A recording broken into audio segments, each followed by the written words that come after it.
Hello student, one of the acquirers of the scene, whenever there is no external force acting on system, then acceleration of center of mass is 0. If acceleration of center of mass is 0, then VCM is constant. मग VCM जर constant असेल तर initial VCM जर 0 असेल तर RCM constant असतोय, कारण VCM is equal to d/dt of RCM. RCM constant असेल तर position of centre of mass ही फिक्स असते.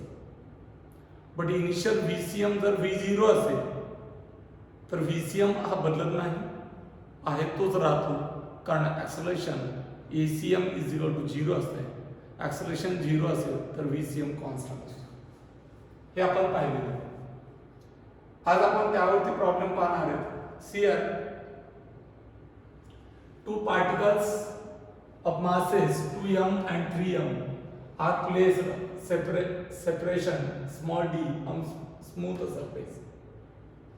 They move towards each other due to the natural mutual attractive force. कसला natural mutual attractive force. Find number A acceleration of center of mass, number B velocity of center of mass, and when separation between कधीची velocity काढायची सांगितली, when separation between the particles is d/3, and last one that is at what distance from the initial position mass of 2m particles collides. See here, 3 question विचारलेले. Consider here हा 2m आहे आणि हा 3m आहे. मी याला नाव दिलं 1, याला नाव दिलं 2. दोघांच्या मधलं अंतर किती? Small d. हे म्युच्युअल अट्रॅक्टिव्ह फोर्स आहेत. त्याला इंटरनल फोर्स म्हणतो. काय म्हणतो? Internal force. इंटरनल फोर्स आहे किती? F. मग मला सांगा या ठिकाणी F इज इक्वल टू काय? F is equal to m1 a1. तर a1 इज इक्वल टू काय? a1 is equal to F divide by m. Similarly F is equal to याच्यावरती किती ऍक्ट होतो? m2 a2 समजा is equal to a2 is equal to F divided by m. Right. External force किती? F external is equal to 0. त्यामुळे ACM किती आहे? That is 0. मग ACM 0 याचा अर्थ ACM 0 याचा अर्थ ACM is equal to m1 a1 plus m2 a2 divided by m1 plus m2. Okay. हा 0 m1 F divided by m1 plus m2 F divided by m2 divided by m1 plus m2. Get cancel. याचा अर्थ external force किती आला? That is 0. F is equal to 0. Okay.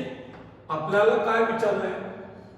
सर्वात महत्वाचं आपल्याला काय विचारलंय? Number 1 acceleration of centre of mass. म्हणून पहिल्याचं उत्तर F एक्सटर्नल 0, तर ऍक्सलरेशन ऑफ सेंटर ऑफ मास किती? 0. सेकंड काय विचारले? Number 2 D velocity of center of mass. सुरुवातीची velocity किती? सेंटर ऑफ मास ची स्थिर होते. v1 is equal to v2 is equal to 0. त्यामुळे initial VCM is equal to 0. that is the initial. okay. if F external 0, okay, त्यामुळे ACM 0. ACM 0 याचा अर्थ VCM constant. VCM constant याचा अर्थ initial phi final phi CM final is equal to phi CM initial. मग initial किती होतं? That is 0. मग whatever may be the distance. मग त्याने विचारलं d/3 ला किती. हे पार्टिकल मूव्ह झाले d/3 ला आले. मग d/3 ला बी व्हीसीएम किती असेल? 0. समजा d/2 ला आले तर व्हीसीएम किती? 0. कारण व्हीसीएम जो सुरुवातीचा आहे तो बदलणार आहे का? नाही. कन्सिडर ह्याचं आणि ह्याचं सेंटर ऑफ मास कन्सिडर करा की या पॉइंटला आहे. समजा हे सेंटर ऑफ मास. मग हे कधी कुठं कोलाइड होतील? समजा या ठिकाणी at what distance from the initial position of 2m. हे इनिशियल पोझिशन आहे. समजा मी हे x मानलं तर हे अंतर किती रे? d - x. हे x मानलं तर हे किती? d - x. मला सांगा हे कोलाइड कुठं होतील? कोलाइड कुठं होतील? At centre of mass. It is the collide. कारण सेंटर ऑफ मासची पोझिशन बदलणार नाही. हा जवळ आला सीएम तिथंच आहे. हा इथं आला सीएम तिथं. हा जवळ आला सीएम तिथंच आहे. मग what is the VCM? What is the RCM? RCM किती? That is x. किंवा position of centre of mass काय? नंबर 3 एफ एक्सटर्नल 0 एसीएम 0 त्यामुळे व्हीसीएम कॉन्स्टंट सॉरी व्हीसीएम किती? या ठिकाणी इनिशियल व्हीसीएम किती? 0. याचा अर्थ RCM is fixed. That is fixed. मग आरसीएम किती? मी x मानलं. सेंटर ऑफ मासचं अंतर किती मानलं? x. मग x इज इक्वल टू काय आहे? किंवा m1x1 plus m2x2. Centre of mass fix आहे. सेंटर ऑफ मास का फिक्स आहे. समजा इथून विचारलं तर मी याला ओरिजिन मानतो. या ठिकाणी पहा xcm इज इक्वल टू काय? m1x1 plus m2x2 divided by m1 plus m2. Right. xcm किती अंतरावरती? सेंटर ऑफ मास किती अंतरावरती? x. तो तुम्हाला काढायचा आहे. दर x. m1 किती? 2m. त्याचा कोऑर्डिनेट काय? तर 0 प्लस m2 किती? 3m. त्याचा कोऑर्डिनेट काय? हे अंतर किती? d divided by 2m plus 3m. So x is equal to हा झाला 0 3md divided by 5m. So x is equal to 3/5d. x is equal to 3/5d. कुठून? 2m पासून हे अंतर किती आलं? 3/5d. समजलंय? See a 20 kg kid. सर्वात महत्वाचं a 20 kg kid is sitting in a 60 kg boat in a lake. The distance of a kid from the lake. Consider करा. समजा हे तलाव हा काय? तलाव. राइट. हे लेक बँक ऑफ लेक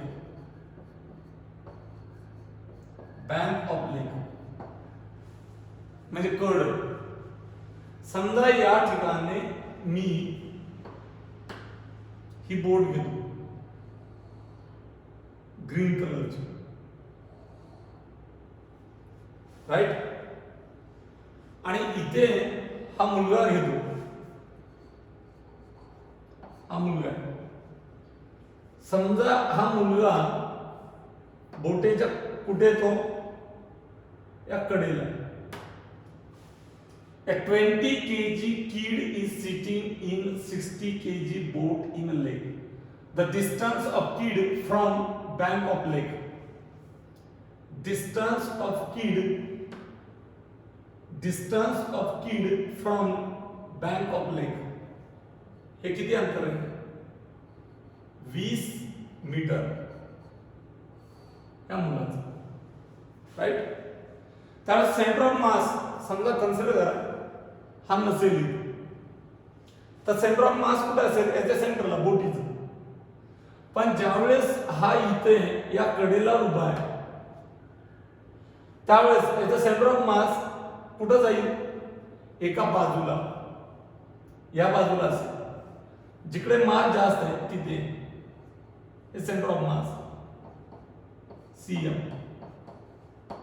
ओके, हा सीएम. आता मी सीएम ची लाईन फिक्स करून टाकतो. सीएम ची लाईन काय केली मी? फिक्स करतो. ही सीएम ची लाईन फिक्स केली. त्या ठिकाणी सेंटर ऑफ मास ची लाईन ही फिक्स केली मी, हा इथे. Okay. Second, if the kid moves 8 meter on the boat towards the bank, बोटीवरती तो मुलगा किती, बोटीची लांबी दिली का? नाही, बरोबर ना. तो मुलगा बोटीवरती किती मीटर आला? 8 मीटर. समजा या ठिकाणी ही बोट आहे, ही बोट घेतो इथे, ही बोट घेतली आणि हा मुलगा किती मीटर आला? समजा इकडं 8 मीटर आला, हे 8 मीटर इकडं आलं, 8 मीटर. आता मला सांगा सेंटर ऑफ मास कोणत्या बाजूला असेल? जिकडे मुलगा आहे त्या बाजूला, हे सेंटर ऑफ मास. फ्रिक्शन होत आहे का? नाही. याचा अर्थ हा काय होईल? सेंटर ऑफ मास ची पोझिशन बदलत नाही. कधी? एक्सटर्नल फोर्स ऍड होत नसेल तर सेंटर ऑफ मास ची पोझिशन बदलत नाही. याचा अर्थ या बोटीला काय व्हावं लागेल? बॅक साइडला जावं लागेल. असं या बोटीला काय जावं लागेल? बॅक साइडला. आणि सेंटर ऑफ मास पूर्वीचा जिथं होता त्या ठिकाणी कोणती साइड व्हावं लागेल? कळतंय? मग मला सांगा पहिला तो किती मीटर इकडे आला? 8 मीटर. हे अंतर किती आलं? 8 मीटर. 8 मीटर आल्याच्या नंतर त्या मुलासहित बोट पाठीमागे किती सरकली? x मानू आपण, x एवढी सरकली. ही जी सरकली ती किती सरकली? x एवढी. मग आला किती पुढे? 8. मग टोटल डिस्टन्स 20 वजा 8 कडेपासून. परत बोटीने त्या मुलासहित मागे सरकली किती? x. म्हणजे 20 वजा 8 प्लस x. मग या मुलाचं अंतर किती आहे? या मुलाचं अंतर किती? या मुलाचं अंतर किती? 20 वजा 8 प्लस x. बोट किती सरकली? x एवढी. मुलगा आणि बोट किती सरकली? x एवढी. ही पहिली कंडिशन आणि ही दुसरी कंडिशन यूज करायची मधली. हा मुलगा इकडे आल्यामुळे सेंटर ऑफ मास इकडे गेलं, बट एक्सटर्नल फोर्स ऍक्ट होत नाही म्हणून सेंटर ऑफ मास ची जागा फिक्स असते, म्हणून ही बोट पूर्ण सिस्टीम मागे सरकते. समजलं? C8. विचारले काय तुम्हाला? Find the distance of kid from the bank. या बँक पासून या किडचं डिस्टन्स म्हणजे तुम्हाला काय काढावं लागेल? x. तुम्हाला काय काढावं लागेल? x. CR.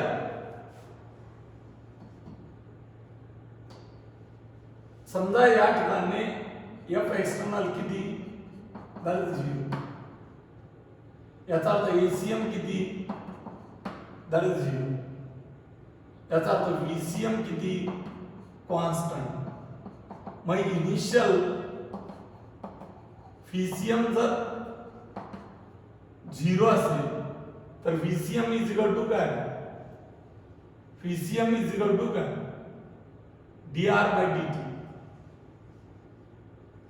There is a m1 v1 plus m2 v2 divided by m1 plus m2 is equal to 0. Correct? हा तिकडे गेला m1 v1 plus m2 v2 is equal to 0.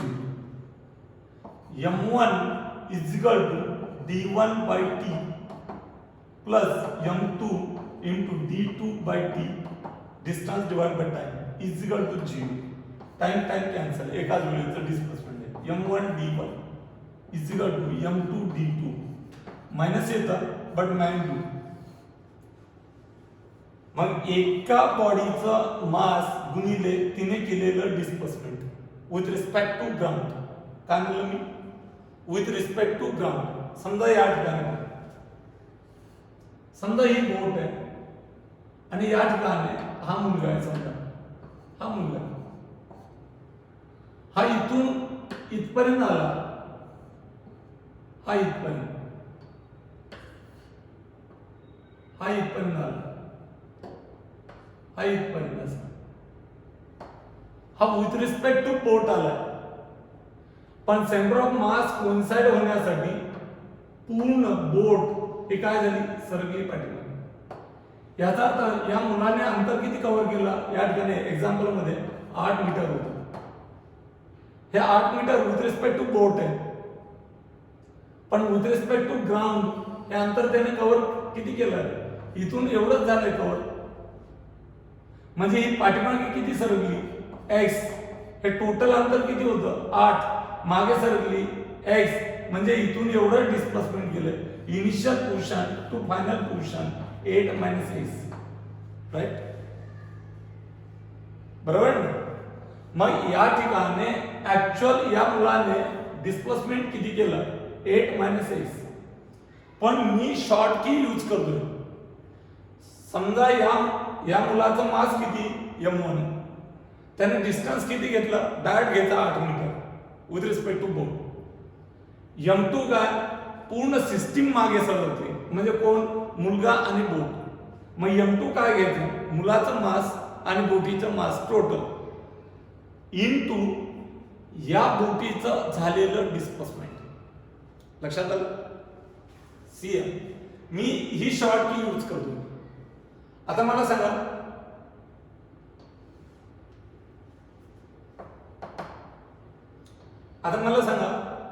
आपलं काढायचे काय? हे काढायचे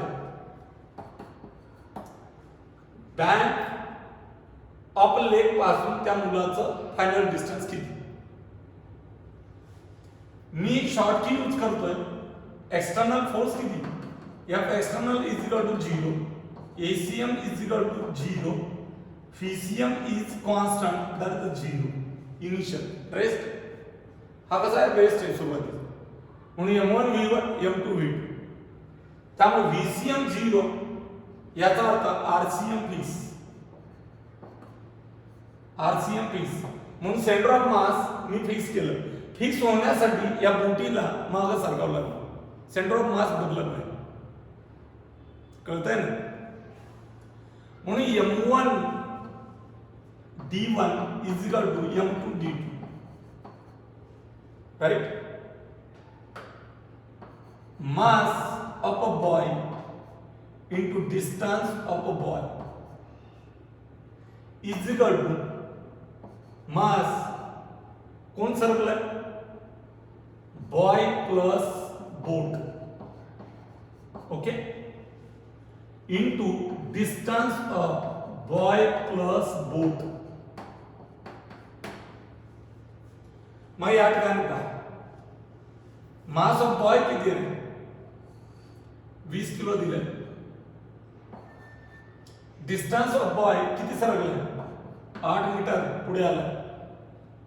is equal to mass of boy 20 plus boat किती 60 into displacement किती केलंय बोटीने डिस्प्लेसमेंट विथ बॉय. बोट इथं जागेवर होती पण नंतर सरकली पण त्या मुलाला घेऊन सरकली. त्यामुळे डिस्प्लेसमेंट किती x.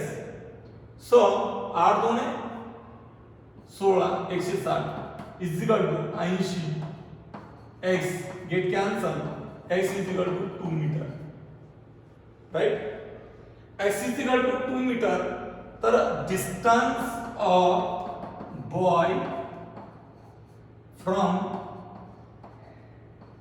Bank of lake is equal to काय किती अंतरावरती होता 20 अलीकडे किती आला 8 परत बोटीने त्याला मागे नेलं प्लस केलं that the x he final position आहे काय म्हणलं मी किती मीटर अंतरावरती होता 20 नंतर तो किती मीटर इकडे सरकला 8 मीटर बोटीवरच चालला नंतर सेंटर ऑफ मास जागेवर राहण्यासाठी सेंटर ऑफ मासची पोझिशन बदलली मग सेंटर ऑफ मासची पोझिशन जागेवर राहण्यासाठी ही बोट त्या मुलाला घेऊन मागे सरकली हे कोइन्साइड झालं सेंटर ऑफ मास मग हा 20 वजा 8 आणि परत मागे सरकला प्लस x ही फायनल पोझिशन असेल त्याची so that the 20 minus 8 plus 2 20 होता 8 12 12 2 14 there is a 14 meter distance of a boy from the bank of lake समजलं then next same problem आहे आता समजेल तुम्हाला boy of mass 80 kg okay standing at the one end of the boat बोटीचं मास किती sorry बॉयचं मास किती 40 बोटीचं मास किती 80 kg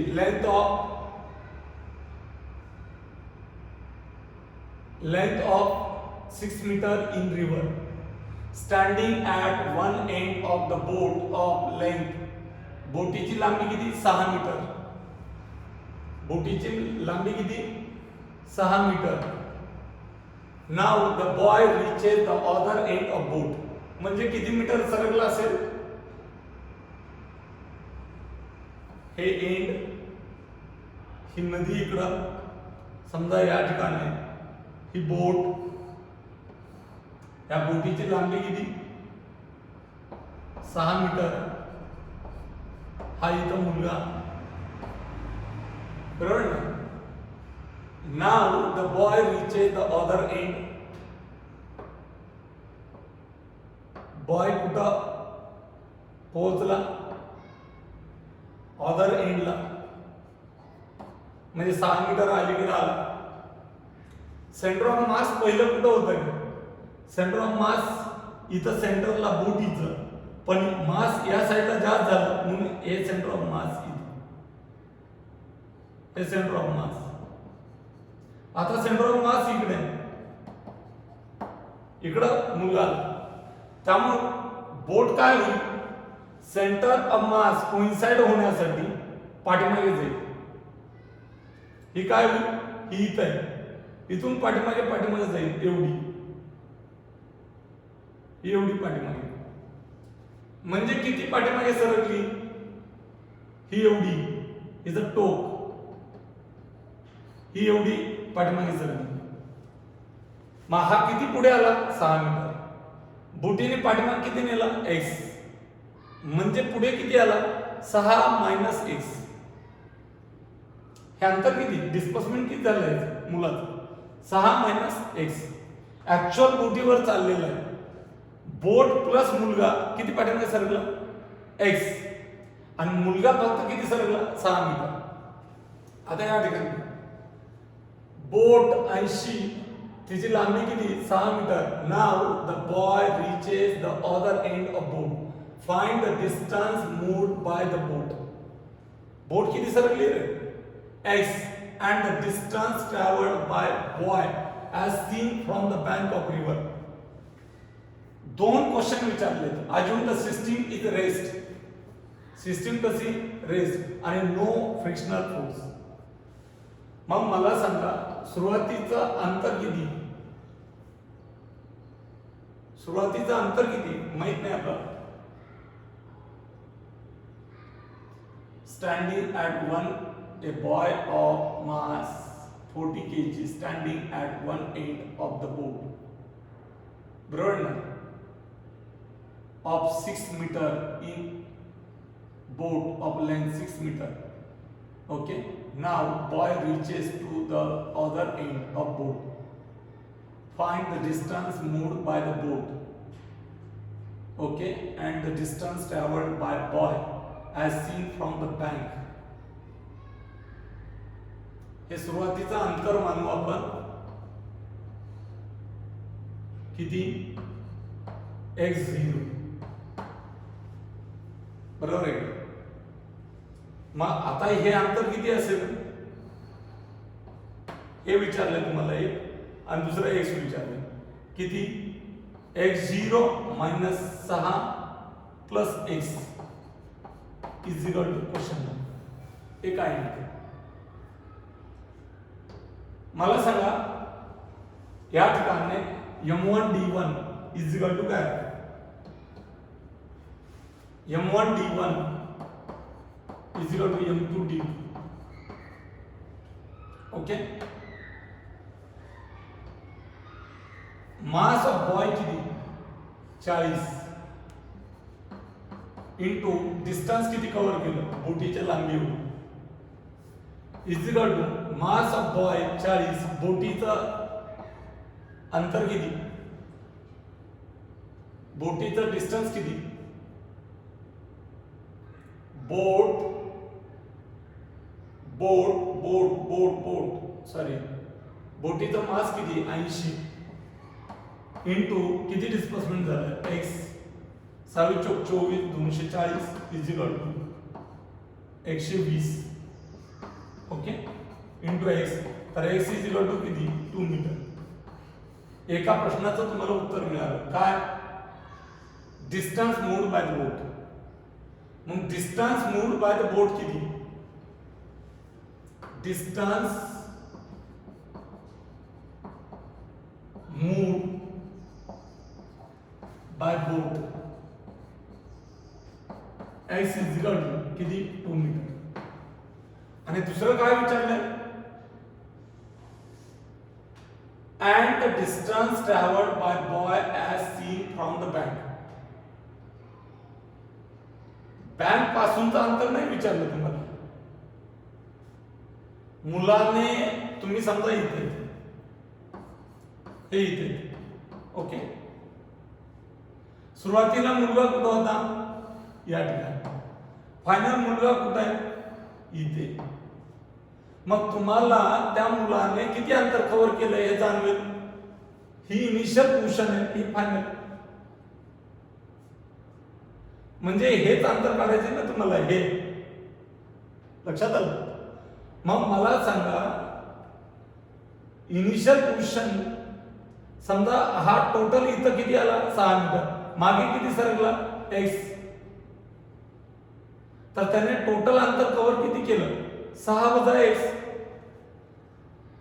आणि म्हणून दुसऱ्या क्वेश्चनचा आन्सर हे पहिल्याचा आन्सर दुसऱ्याचा answer distance covered by boy seen from bank of river. पुढे किती आला 6 मागे किती सरकला परत x. मग टोटल डिस्टन्स किती समजा या ठिकाणी इकडे तुम्ही इथून इथपर्यंत आला आणि परत वापस काय झालं इथून इथपर्यंत गेला x एवढं. म्हणजे तुम्ही ही तुमची इनिशियल आणि ही तुमची फायनल म्हणजे हे तुम्हाला डिस्टन्स विचारलं. मग हे किती x आणि हे किती 6 तर 6 मायनस x. मग 6 minus x that is the 6 minus 2 it is equal to the 4 meter. How much distance traveled by boy observed from bank of river that is the 4 meter. And how much boat is cover the distance or displaced by the boat it is nothing but x. X किती, that is the 2 metre. Okay.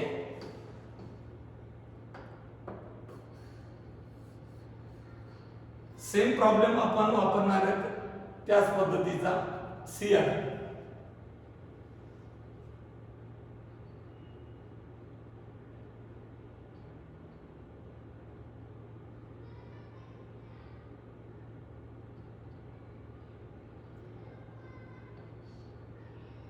याच्यात काय असतंय, या छोटा गोल आहे, या गोलाची radius विचारात घेतली तर याचं टोटल मास इथे कॉन्सन्ट्रेट आहे. आणि त्यानंतर हा जर सोडला तर सी आहे.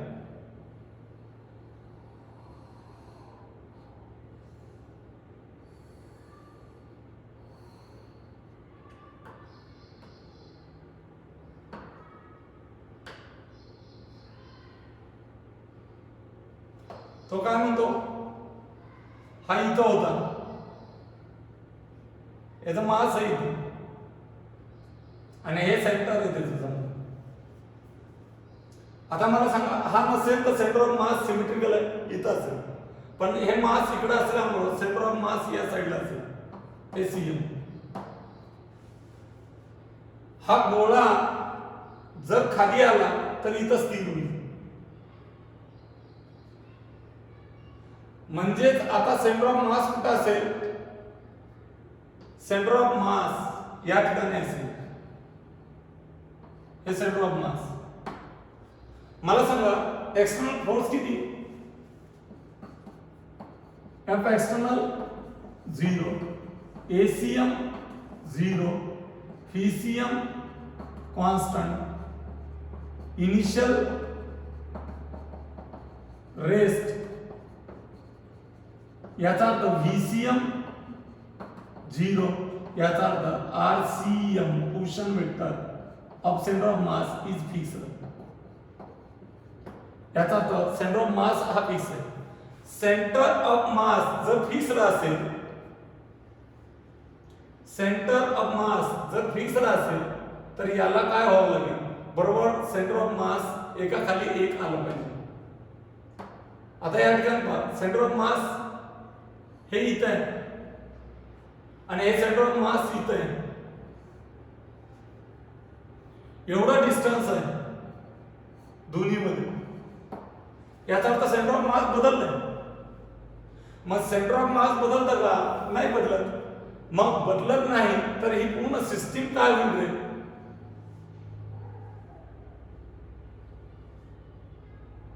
ही सिस्टीम काय होईल,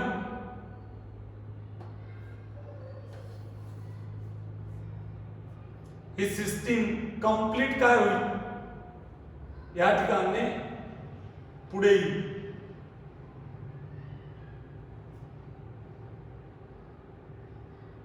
ही पुढे येईल. आता पहा तुम्ही, सेंटर ऑफ मास या ठिकाणी कळलं, म्हणजे डिस्प्लेसमेंट किती झालं, तर या ठिकाणी डिस्प्लेसमेंट त्याने कुणी या सिस्टीमने एवढं डिस्प्लेसमेंट झालं, हे डिस्प्लेसमेंट आहे ऍक्च्युअल एवढं. हे टोक इकडं सरकलं. आता क्वेश्चन काय विचारला पहा, all surfaces are smooth. Smooth म्हणलं, ऑल सरफेसेस आर स्मूथ म्हणलं तर F external is equal to 0. The ball of mass m released from A, find the distance traveled by the block of mass m. Block या छोट्या मास सहित सरकलेला. मला सांगा हे total distance किती, हे डिस्टन्स किती, r मायनस स्मॉल r. कारण याचा मास कुठे कॉन्सन्ट्रेट आहे, इथे. हे टोटल डिस्टन्स किती, r. याची डायमीटर किती, 2r छोटा, 2r. तर याचं सेंटर इकडला आर वजा केला, इथं मास म्हणजे हा इथून इथं येतो, सेंटरला येतो, याचा अर्थ किती अंतर करून घेतो, आर मायनस आर. मग मला सांगा m1 d1 is equal to m2 d2, right. m1 किती, स्मॉल m, त्याने अंतर किती डिस्प्लेसमेंट केलंय, r minus small r, is equal to m2 किती, ही सिस्टीम पूर्ण म्हणजे हा बॉल प्लस हा ब्लॉक सरकलाय, capital M plus small m किती सरकलं, x एवढं, x एवढं. तर what is x, x is equal to m into capital R minus small r divided by capital M plus small m. Okay, and it is the displacement of a block. दुसरी गोष्ट note, एखाद्या problem मध्ये